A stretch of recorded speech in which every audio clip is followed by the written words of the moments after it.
I have seen a lot of new companies come up with very similar products, if not iso-identical products, utilizing nanohydroxyapatite.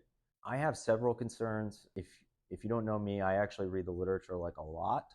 One of the things that everybody should know about nanotechnology is that nanotechnology is very unique in the sense that particles have kind of different interactions.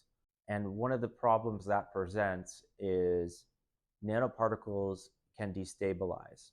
Nanoparticles can degrade in one of two fashions. They can either degrade into their ionic components, like what they're made out of, or they can agglomerate. And agglomeration is basically like essentially a bunch of these nanoparticles sticking together.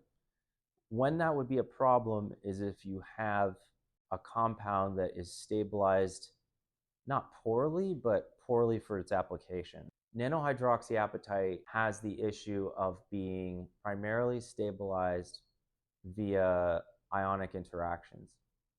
And so what happens is when you take pure nanohydroxyapatite, let's say, when you dilute it to 1, 5, 10%, whatever it is, from its original pure state, you're also diluting the stabilizing element that comes along with that. And because of the chemistry of it, they tend to form clumps when you make them into toothpaste, meaning the particles clump together and make a bigger particle. This creates several other issues, but the other thing that hasn't been really well studied, although there was a recent study that came out on it, was nanohydroxyapatite particle aggregation in the saliva. And so a lot of people know, but the saliva has something called mucins in it.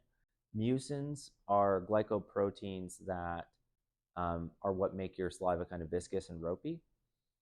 And what they found is that the size of the particles actually increased drastically, not only when being put into like a toothpaste application, but also in the mouth, and became kind of like microparticles. There's also a delivery system issue there because once they become too big, it's hard for them to incorporate or actually kind of sit in some of those areas in the tooth, like the pores in the tooth. And we know that they don't bond to the tooth. So I think there's going to be some improvements, sure, in the future, hopefully in terms of stabilizing them. But one of the things that we have spent a lot of time is the chemistry for remineralization and stabilization of nanoparticles. And I don't think nanohydroxyapatite is there yet.